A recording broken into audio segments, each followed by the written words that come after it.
Today, we will explore the story of Billy Chemirmir, a Kenyan serial killer who was murdered in a Texas prison in the United States. Billy Kipkorir Chemirmir's story is one that shocked not only the communities in Texas where he committed his crimes, but also drew international attention due to its sheer brutality and the vulnerability of his victims.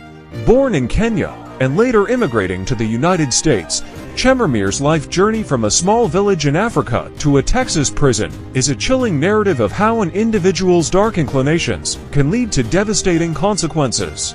The case of Billy Chemirmir is not just a tale of a murderer. It is a story that touches on issues of elder care, immigration, justice, and the vulnerabilities that exist within society. Early life in Kenya, birth and family background. Billy Kipkorir Chemirmir was born on December 8, 1972, in Kabanyani, a small village near Eldama Ravine in Kenya. Kabanyani, like many rural areas in Kenya, was characterized by a strong sense of community, with most families relying on subsistence farming to make a living. Chemirmir's family, however, had a slightly elevated status in the village due to his father's role as a village chief. This position afforded the family certain privileges and respect within the community. As a village chief, Chemirmir's father was responsible for maintaining order, settling disputes, and ensuring that the traditions and customs of the community were upheld. This role likely instilled a sense of authority and entitlement in young Billy, who grew up observing his father's interactions with the villagers. However, despite this position of influence, the family lived a modest life, reflecting the economic conditions of the region. Childhood and education. Chemirmir's childhood was typical of many Kenyan children growing up in rural areas. He attended a local primary school, where he was known to be an average student. Education in Kenya during this time was a privilege, and families who could afford to send their children to school were often seen as relatively well off. Despite the opportunities provided by his father's position, there were no early signs that Chemirmir would one day become one of the most notorious criminals in the United States. The young Chemirmir was described by those who knew him as quiet and reserved. He did not exhibit any behaviors that would indicate a future of violence or criminality. However, this could also be attributed to the fact that in many rural African communities, mental health and behavioral issues are often overlooked or misunderstood. The journey to the United States, leaving Kenya. In the early 2000s, Chemirmir made the decision to leave Kenya in search of better opportunities. Like many African immigrants, the allure of the United States, often referred to as the land of opportunity, was strong.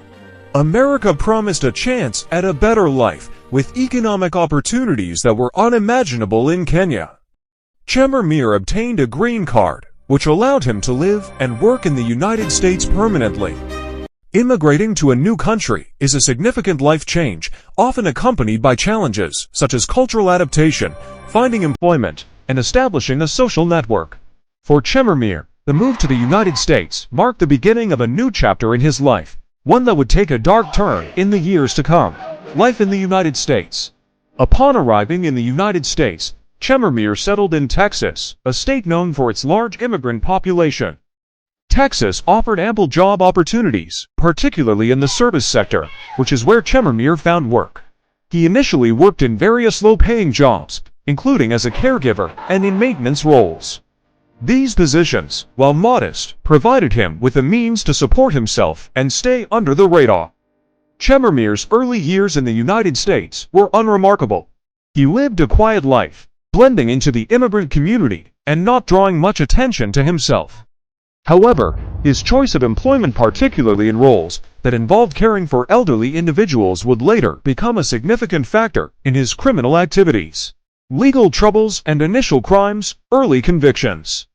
Chemirmir's first brush with the law in the United States occurred in 2010 when he was convicted of driving under the influence DUI in Addison, Texas. This incident marked the beginning of his legal troubles. A DUI conviction, while serious, is not uncommon, and Chemirmir received a fine and a brief custodial sentence as punishment.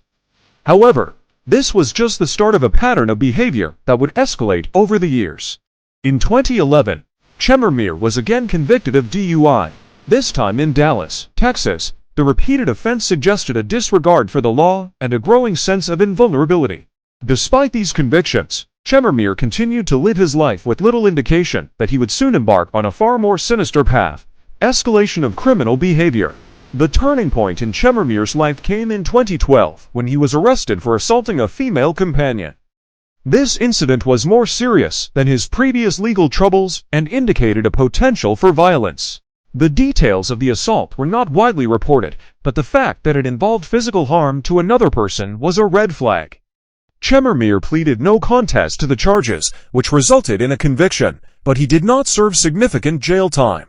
In 2016, Chemirmir was arrested again, this time for trespassing at the Edgemere retirement community in Dallas. The circumstances of this arrest were unusual. Chemirmir was found on the premises without permission and was suspected of attempting to steal or gain access to the residents' belongings. Once again, he pleaded no contest to the charges. This incident, like the others, did not result in significant jail time, but it was an ominous sign of things to come. Crimes, modus operandi. Between 2016 and 2018, Billy Chemirmir embarked on a horrifying crime spree that would leave at least 22 elderly women dead. His modus operandi was both cunning and chillingly simple. Chemirmir would pose as a medical professional or a maintenance worker to gain access to the homes of his victims, most of whom lived in retirement communities or were otherwise vulnerable due to their age. Once inside, Chemirmir would smother his victims with a pillow, a method that left little evidence behind. This method of killing, combined with the fact that his victims were elderly, often led authorities to initially attribute the deaths to natural causes. It was only after several deaths occurred under similar circumstances that investigators began to suspect foul play, victims, and their stories. The victims of Billy Chemirmir were among the most vulnerable members of society: elderly women, many of whom were living alone or in assisted living facilities. These women, who had lived long lives, were in their twilight years, and many had families who loved and cared for them. The brutality of Chemirmir's actions is underscored by the fact that he preyed on individuals who were unable to defend themselves. One of the most heart-wrenching aspects of this case is the stories of the victims. These were women who had survived wars, raised families, and contributed to their communities. They deserved to live out their final years in peace and dignity, not to have their lives ended in such a violent and senseless manner. Investigation and police work. The investigation into the deaths of Chemirmir's victims was a complex and lengthy process. Initially, many of the deaths were not recognized as homicides, which allowed Chemirmir to continue his killing spree for an extended period. It wasn't until March 2018, when Chemirmir was arrested after attempting to smother an 81-year-old woman named Mary Bartle, that the full extent of his crimes began to come to light. Mary Bartle survived the attack and was able to provide crucial information to the police, describing how a man had forced his way into her home and attempted to kill her. This testimony led to Chemirmir's arrest and the subsequent investigation that uncovered the murders of at least 22 elderly women. The police work that followed was meticulous, involving the re-examination of multiple death cases that had previously been classified as natural causes. Trial, arrest, and indictment. Billy Chemirmir was arrested in March 2018 after the attempted murder of Mary Bartle. His arrest marked the beginning of one of the most significant criminal cases in Texas history. Following his arrest, Chemirmir was indicted on 12 counts of capital murder, with more charges being added as the investigation progressed. By the time his trial began, Chemirmir faced 22 counts of capital murder, making him one of the most prolific serial killers in the state's history. The indictment process was lengthy, as prosecutors worked to build a solid case against Chemirmir. Given the gravity of the charges, it was crucial that the evidence against him was airtight. This involved gathering testimony from witnesses, including surviving victims, as well as forensic evidence linking Chemirmir to the crime scenes, first trial, and mistrial. Chemirmir's first trial began on November 15, 2021, more than 3 years after his arrest. The trial was closely watched, with many of the victims' families attending the proceedings in hopes of seeing justice served. The prosecution presented a compelling case, detailing how Chemirmir had methodically targeted and killed his victims. However, despite the evidence, the trial ended in a mistrial. Chemirmir was killed by his cellmate, Wyatt Busby, on September 9, 2023, at the Caulfield Unit in Tennessee Colony, Anderson County, Texas. Chemirmir was 50 years old at the time. Busby, who was serving a 50-year sentence for the 2016 stabbing death of a man in the Houston area, allegedly attacked Chemirmir after Chemirmir made sexual comments about Busby's children.